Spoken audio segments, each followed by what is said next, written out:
నమస్తే, welcome to I dream. నా పేరు ప్రసాద్. ఆంధ్రప్రదేశ్లో వైఎస్ఆర్ కాంగ్రెస్ పార్టీ సామాజిక సాధికార యాత్ర పేరుతో సుమారుగా దాదాపుగా రాష్ట్రమంతా చుట్టేసింది. ఎన్నికల నేపథ్యంలో ఈ సామాజిక సాధికార యాత్ర అనేది తీవ్రమైన ప్రభావాన్ని ముఖ్యంగా వెనుకబడిన వర్గాలు, ఎస్సీ ఎస్టీ సామాజిక వర్గాల్లో ఒక ఆలోచింపజేసే విధంగా సాగుతుంది.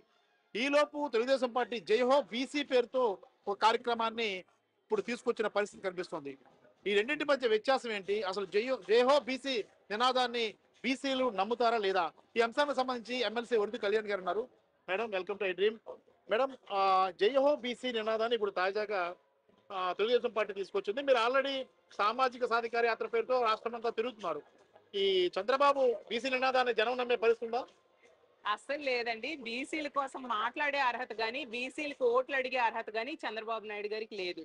ఈ రాష్ట్రంలో బీసీల ద్రోహి ఎవరైనా ఉన్నారంటే అది చంద్రబాబు నాయుడు గారే. ఎందుకంటే బీసీలు తోకలు కత్తిరిస్తానన్న బీసీ ద్రోహి చంద్రబాబు నాయుడు గారు.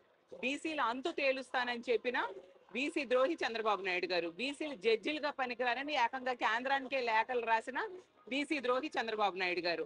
అలాగే బీసీల రిజర్వేషన్స్ లో కోత విధించడం కోసం కేసులు వేయించిన బీసీ ద్రోహి చంద్రబాబు నాయుడు గారు. అతని పరిపాలనలో ఒక్క బీసీకి కూడా ఉద్యోగ అవకాశాలు ఇవ్వని బీసీ ద్రోహి చంద్రబాబు నాయుడు గారు. అలాంటి చంద్రబాబు నాయుడు గారు బీసీల కోసం జైహో బీసీ అంటే బీసీలు ఎవరు నమ్మే పరిస్థితి రాష్ట్రంలో లేదు. బీసీల బాంధవుడు ఎవరైనా ఉన్నారంటే అది జగన్మోహన్ రెడ్డి గారే. అసలు ఆంధ్రప్రదేశ్ రాష్ట్రంలో ఎవరిని అడిగినా చెప్తారు బీసీల ద్రోహి చంద్రబాబు నాయుడు గారు, బీసీల దోస్తి జగనన్న అనే విషయం.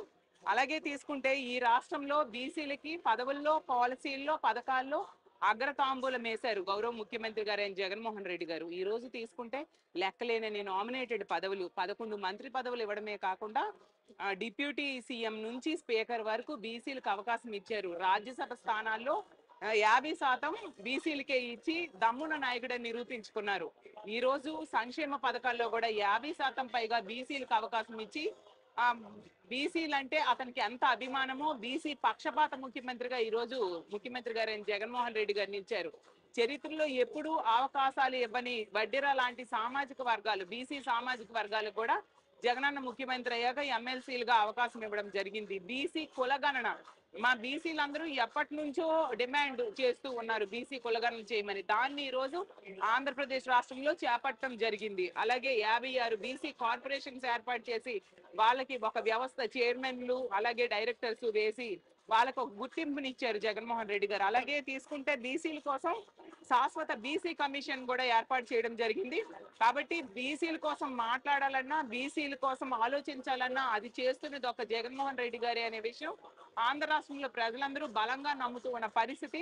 కాబట్టి బీసీలు ఎవరు ఇలాంటి చంద్రబాబు నాయుడు గారు లాంటి మోసగాడు బీసీ ద్రోహి మాటలు నమ్మే పరిస్థితి ఆంధ్రప్రదేశ్ రాష్ట్రంలో లేదని తెలియజేస్తూ ఉన్నారు. ఒకప్పుడు తెలుగుదేశం పార్టీకి బీసీలే వెన్నెముగ్గా ఉన్నారు. ఆ బీసీల వల్లే తెలుగుదేశం పార్టీ అధికారంలో రావడం జరిగింది. ఒక గత 10 ఏళ్ళు 15 ఏళ్ళు క్రితం జరిగిన మాట అది. ఇప్పుడు బీసీల ఆలోచన విధానం అంతా మారిందని చెప్పుకోవాలా? బీసీలు ఇప్పుడు వైసీపీతో గత గత ఎన్నికల్లో వచ్చారు. ఈ ఎన్నికల్లో కూడా కొనసాగుతారా? ఖచ్చితంగా ఖచ్చితంగా అండి. ఒకప్పుడు తెలుగుదేశం పార్టీకి బీసీలు వెన్నుముగ్గా ఉంటే చంద్రబాబు నాయుడు గారు వాళ్ళ ఎన్ని తీర్చేశాడు. కానీ జగన్ అన్న ఎన్నికల ముందు బీసీ డిక్లరేషన్ సభలో చెప్పాడు బీసీలు అంటే బ్యాక్వర్డ్ క్యాస్ట్లు కాదు, బ్యాక్ బోన్ క్యాస్ట్లు అని చెప్పడమే కాకుండా తను ముఖ్యమంత్రి అయ్యాక బీసీలకు ఒక బ్యాక్ బోన్ లో నిలిచిన పరిస్థితి మన ఆంధ్రప్రదేశ్ రాష్ట్రంలో మనం చూసాం. కాబట్టి బీసీలందరూ కూడా ఒకప్పుడు తీసుకుంటే మనం చూసాం బీసీలు తమ వాయిస్ ఎవరు చట్టసభల్లో వినిపిస్తారని బేలగా చూస్తూ బాధపడే రోజులు. కానీ జగనన్న ముఖ్యమంత్రి అయ్యాక రాజ్యాంగం ఇచ్చిన అవకాశాల కంటే ఎక్కువ అవకాశాలు మా బీసీలకి జగన్మోహన్ రెడ్డి గారు ఈ రాష్ట్రంలో ఇవ్వడం జరిగింది. కాబట్టి ఈ రోజు బీసీలందరూ కూడా ఒక్క పదవులే కాకుండా పథకాల్లో, పాలసీల్లో, ఉద్యోగ అవకాశాల్లో బీసీలకు అగ్రతాంబూలం ఇచ్చారని బలంగా నమ్ముతూ ఉన్నారు. రానున్న రోజులు 2024 అయితేనే ఇంకో 30 ఏళ్ళు జగనన్ననే ముఖ్యమంత్రి చేయడానికి బీసీలందరూ కూడా కంకణం కట్టుకున్నారు. ఎందుకంటే ఇలాంటి ముఖ్యమంత్రి ఉంటేనా బీసీలు బాగుపడతారనేసి రాష్ట్రంలో ఉన్న బీసీలందరూ కూడా బలంగా నమ్ముతూ ఉండే పరిస్థితి. Thank you. అది చూసుకుంటాం కదా, బీసీలు బ్యాక్ బోన్ కాదు, అంటే బ్యాక్వర్డ్ క్లాస్ కాదు, బ్యాక్ బోన్ అనే నినాదాన్ని తొలిసారిగా వైసీపీ ముందుకు తీసుకొచ్చింది. గత ఎన్నికల్లో గణనీయంగా బీసీలంతా కూడా వైసీపీకి పట్టం కట్టే విధంగా నిర్ణయాలు తీసుకున్నారు. ఈసారి కూడా 2024 ఎన్నికల్లో కూడా బీసీలంతా కూడా వైసీపీకే పట్టం కడతారన్న భావంతో వైసీపీ ఉంది. ఎందుకంటే ఆ ప్రభుత్వం చేసిన పథకాలే దీనికి కారణమని భావిస్తూ వస్తోంది.